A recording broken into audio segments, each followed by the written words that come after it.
전기차 기업 테슬라가 중국 시장에서 흔들리고 있습니다. 원인이 뭔지 구독, 좋아요 후 함께 보시죠. 13일 업계에 따르면 테슬라는 6월 첫째 주 중국 신에너지차 시장에서 1만 2천여 대를 판매했습니다. 전주인 5월 다섯째 주와 비교해 21% 감소했는데요. 이는 테슬라 구매자 보험 가입수를 토대로 추산한 수치입니다. 주간 판매 부진 영향으로 이달 9일 기준 올해 누적 판매량은 전년 대비 4.83% 줄어든 약 23만 6천 대로 집계됐는데요. 사정이 이렇다 보니 올 상반기 중국 내 판매량 감소는 불가피할 전망입니다. 이미 테슬라는 현지 수요 약화를 반영해 지난 3월부터 상하이 공장 모델 Y 생산량을 두 자릿수 비율로 줄여왔죠. 올해 들어 누적 수출 물량은 35만 5,616대로 추산돼 수출에도 경고등이 들어왔는데요. 지난 4월 유럽에서도 15개월 만에 최저 판매를 기록했네요. 현지 수요 확보를 위해 안간힘을 쓰고 있지만 오히려 판매는 감소한 테슬라. 자세한 이야기는 조태현 기자에게 물었습니다. 지금 저희 채널에서 전기차 캐즘에 대한 이야기를 자주 하고 있습니다. 사실 이 캐즘이라는 게 처음 등장했을 때만 해도 부정적으로 보시는 분들이 상당히 많았었는데요. 하지만 실제로는 우려했던 것보다 더 좋지 않은 상황이라고도 볼 수가 있겠고요. 원래는 하반기부터 개선을 기대하는 목소리가 컸지만 지금 상황으로 봤을 때는 그 회복세 역시 기대에는 미치지 못할 가능성이 크다고도 할 수가 있겠습니다. 아무튼 상황은 이렇고요. 아무리 지금 어려움을 겪고 있다고 해도 전기차 시장의 최강자는 역시 테슬라라고 할 수가 있겠습니다.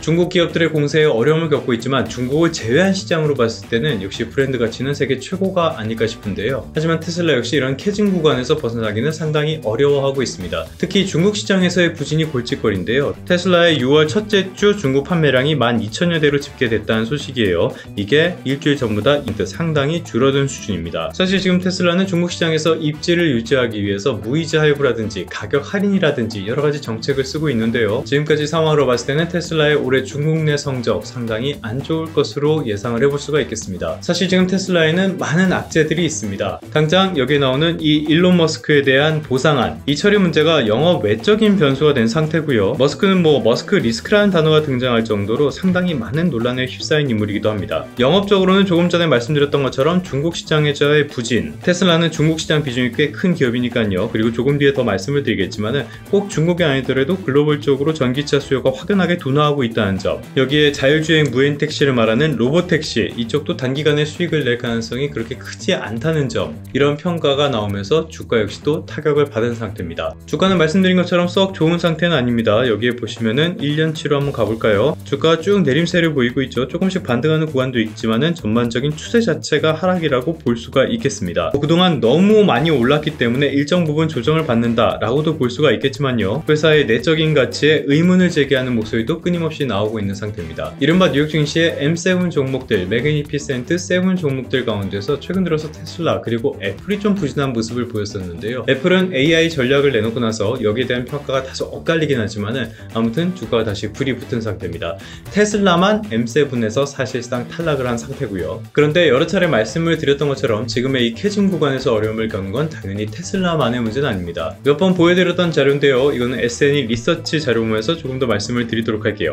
올해 들어서 4월까지 전 세계 전기차 인도 대수 428만 대 정도로 1년 전보다 20.3% 늘었다고 합니다. 이것만 보면은 시장이 꽤 좋다, 여전히 고속 성장을 이어가고 있다 라고도 볼 수가 있겠지만은 이거는 착시가 꽤 들어간 지표라고도 볼 수가 있죠. 이건 지역별을 보면은 아주 노골적으로 드러나는데요. 쭉 보시면은 중국만 빠르게 성장을 하고 있고요. 나머지 지역들을 보면은 성장세가 확실하게 둔화한 모습이 확인이 됩니다. 가장 중요한 이 중국 시장에서는 최근 들어서 애국 소비라는 게 굉장히 노골화되고 있다고 해요. 그러다 보니까 이거는 기업별로도 확연히 드러나는 게 있는데요. 중국 기업들 대표적으로 비아디가 있죠. 쭉 보면은 고속 성장을 하고 있는 회사들은 전부 다 중국 회사들이고요.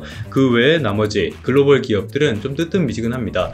테슬라 그리고 현대, 기아차 이런 것들은 오히려 역성장을 하기도 했고요. 그렇다면 이게 국내 산업에는 어떤 영향을 미칠 것인가? 일단은 완성차 업체에 미칠 영향이 하나가 있겠죠. 그런데 완성차 업체에 미치는 영향은 그렇게까지 클 것으로 보이진 않습니다. 테슬라와 다른 완성차 업체들의 차이점이라면 테슬라는 전기차만 팔고 있다는 점이고요. 다른 완성차 업체들은 여러 가지 포트폴리오가 있다는 점이죠. 그렇기 때문에 전기차 수요가 나빠졌을 때 테슬라는 여기에 대응할 만한 방법이 마땅치가 않지만 다른 완성차 업체들은 그 다른 포트폴리오를 활용하면 됩니다. 실제로 최근에는 하이브리드 자동차가 상당히 잘 팔리고 있다고 하죠. 그렇기 때문에 실적에 큰 영향은 없을 것으로 보는 게 맞을 것 같습니다. 두 번째로는 소재 쪽이 있을 텐데요. 이 소재 쪽은 아무리 상황이 개선이 된다 그래도 주가라는 측면에서 봤을 때는 굉장히 부담되는 측면이 있습니다. 지나치게 높은 밸류에이션이 여전히 발목을 잡고 있거든요. 상당 부분 조정을 받았음에도 여전히 과대평가되어 있다는 평가가 지배적이기 때문에 이런 부분은 부담일 수밖에 없습니다. 거품은 언젠가는 반드시 꺼지게 되어 있으니까요. 그렇다면 남은 건 이제 배터리 셀을 만드는 기업들이라고 할 수가 있겠는데요. 셀 기업들 요즘은 글로벌 시장에서 중국 업체들에게 추격을 많이 허용했습니다. 저가형 제품 쪽에서만 파일을 많이 내줬다. 그렇다면은 점유율은 하락해도 그래도 실속은 있네, 괜찮아 라고 이야기할 수도 있겠지만요. 지금 전기차 업체는 가격을 낮추는 걸 굉장히 중요하게 보고 있기 때문에요. 점유율은 낮아도 실속은 있다는 점, 이런 점들을 기대하기는 조금 어려운 시장이 아닐까 싶습니다. 이거는 메리츠 증권 리포트 보면서 조금 더 설명을 드리도록 하겠는데요. 우리나라 셀 업체 1위인 LG 에너지 솔루션입니다. 일단은 하반기에는 실적이 개선되기는 할 것으로 봤어요. 가격 경쟁력을 갖추는 방향으로 이 저가형 배터리 양산 능력도 갖춰가고 있고,